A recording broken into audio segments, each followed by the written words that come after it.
Hi, I'm Will Wilcher with Lotus West Properties, and today we're going to talk about the status of rent increases in California. Landlords and property owners who had a difficult time navigating through the pandemic and the rent moratoriums imposed upon them for the past 2 years may finally be getting some relief as rent increases are now allowed to proceed once again under multiple state and local laws of California. That increase may be as high as 10% beginning this fall, the maximum allowed by the law. That number can vary from one city to the next as the cap is set at 5% plus an additional percentage based upon the current rate of inflation. Since the country is seeing a marked rise in inflation, rent increases across California have been impacted.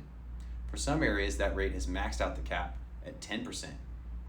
However, these increases don't apply equally across the state. Some cities have certain provisions, requirements, and yes, even restrictions still in place to make it difficult to take full advantage of the increases permitted by law. Rent control rules still apply for those properties in these jurisdictions, so you can expect to see somewhat smaller increases in these areas. To illustrate the various challenges that exist for landlords in California, let's examine the average price and rental increase that are allowed in the cities of Santa Monica, Beverly Hills, and LA. In my view, this comparison provides a useful cross-section of the present situation, the opportunities that the landlords do have, and the barriers that continue to make it difficult to succeed in the face of rising costs and legal restrictions. Santa Monica. The average cost of rent for a one-bedroom unit in Santa Monica is roughly $2,800. This represents an approximate 14% increase from 2021. Santa Monica is one of the locations that follows rent control rules, and all increases or adjustments to the price of rent must be in compliance with the current rent control board laws. The board has approved a rent increase of 6% for the year 2022, but it's important to remember some of the criteria in place that property owners must abide. That 6% increase comes with a maximum monthly cap of $140 on rent costs of $2,325 or higher. In addition, the tenant must have moved prior to September 1st of last year, and all registered fees and penalties, if any, on the unit in question must be paid in full. As per regulation, the owner must inform the tenant in writing of the increase and when it is set to take effect. So what's the difference between rent control and rent stabilization? Rent control and rent stabilization are two different things. A lot of people confuse that and think the two mean the same thing. Rent control refers to a freeze on the monthly cost of rent. That means it cannot be increased by the property owner once the lease expires.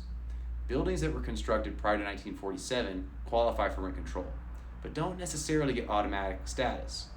The unit must remain under the occupancy of a family member also.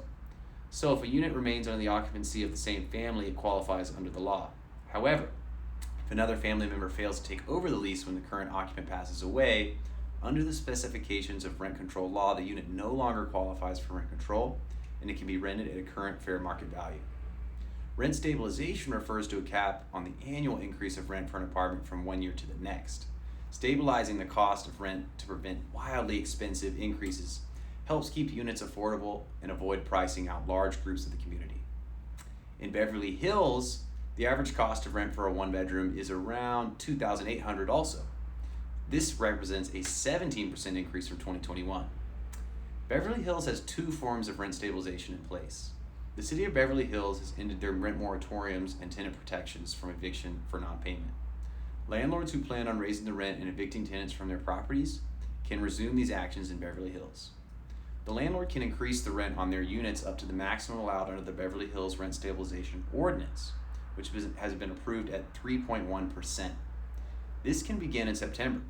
My advice is simple: do it as quickly as you can. Whether that means increasing the rent, evicting a tenant, or any other actions you deem necessary to help your business recuperate after these rough couple of years, do it and do not wait. Start as soon as possible. If COVID taught us anything, it's you never know what tomorrow might bring. So in Los Angeles, the average cost of rent for one bedroom is around $2,500. This represents an approximate 17% increase from 2021. Almost 75% of the apartments in Los Angeles qualify for rent control since those buildings were constructed prior to 1979, which is the current criteria in the city. As a result, those property owners are restricted from raising the rent, and this restriction will remain in effect for a full year from when the city decides to end emergency period that is still in place due to the pandemic. That applies to the 75% of rental units in LA. What about the remaining 25% that do not fall under the rent control ordinance? The city has permitted rent increases to move forward, and the current legislators have allowed for inflation to set the pace. With rates higher than ever, tenants could see a rent increase of as much as 8% or more, depending on whether or not the property owners cover utility costs. So let me leave you with this. This is some much needed relief for property owners who have been struggling. While there is still a long way to go in helping landlords who have to face the challenge of inflation and rising prices, the easing of rent moratoriums and lifting restrictions on rent increases is a step in the right direction. Thank you so much for listening, and hope you have a great day.